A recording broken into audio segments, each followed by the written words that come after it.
On my wife's 34th birthday, I threw the kind of party that makes bank accounts cry. Caterers, a jazz trio, 37 guests balancing tiny plates on cocktail tables no one needs.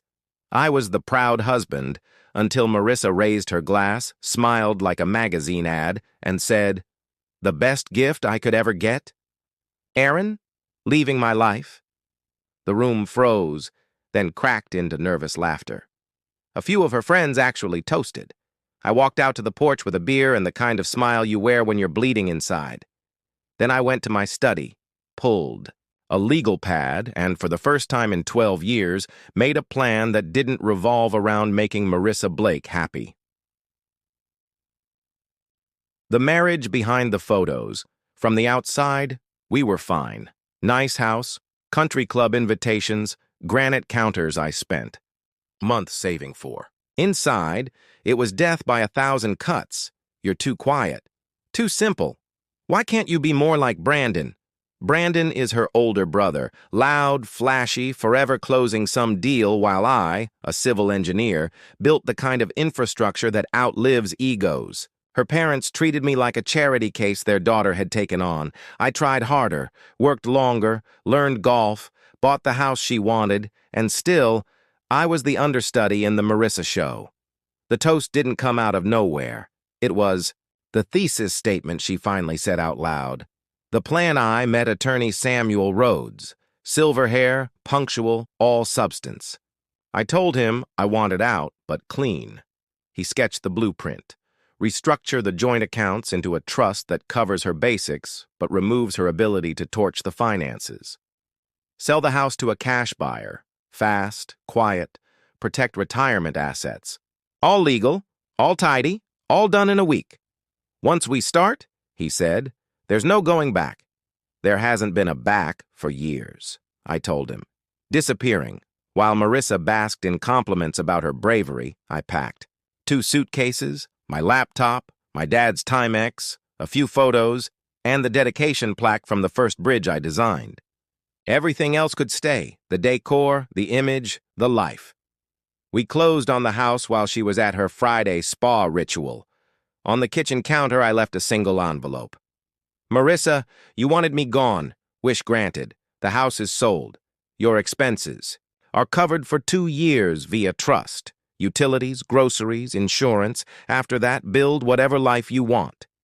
Consider it a birthday gift, 1 week late.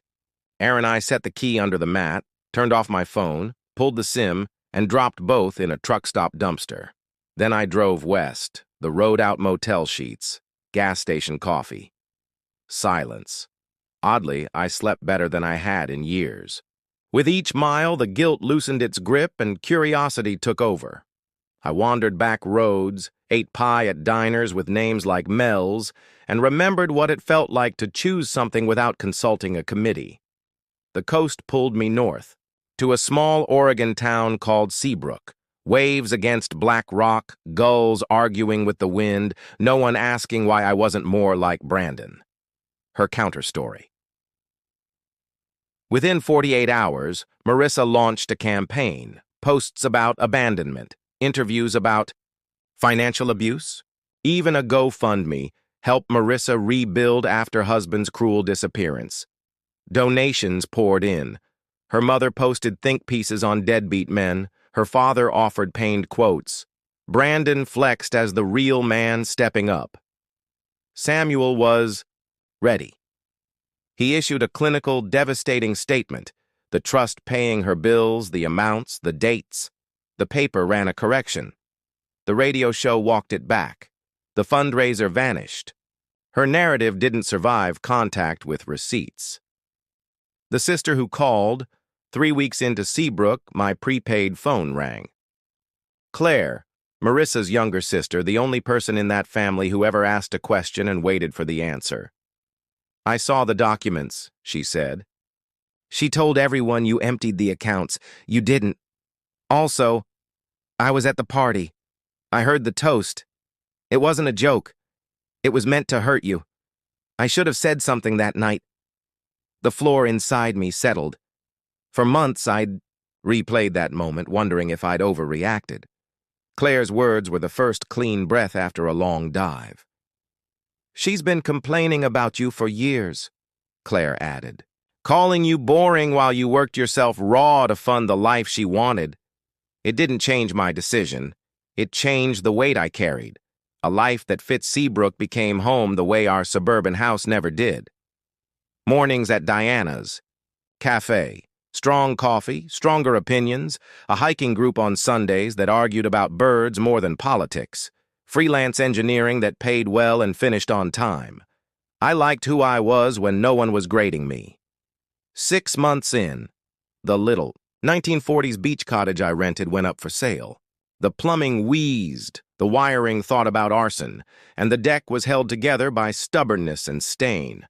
I bought it on the spot and rebuilt it board by board. Another thing Marissa would have hated: sawdust, sweat, satisfaction, the letter A. White envelope arrived in October, her handwriting neat as ever. I never meant the birthday comment. "Too much champagne. I miss you. Marriage is about working through problems, not running away. I'm willing to forgive you for how you left, if you'll come home so we can rebuild what we had.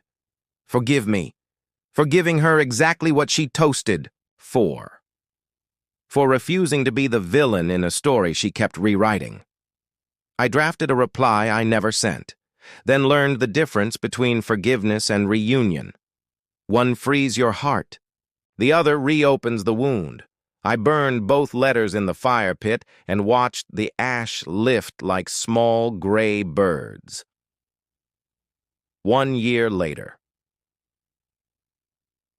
365 days after I set the key under the mat, I owned the cottage outright. The deck I rebuilt held, steady under evening light. Work was good. Friends were real.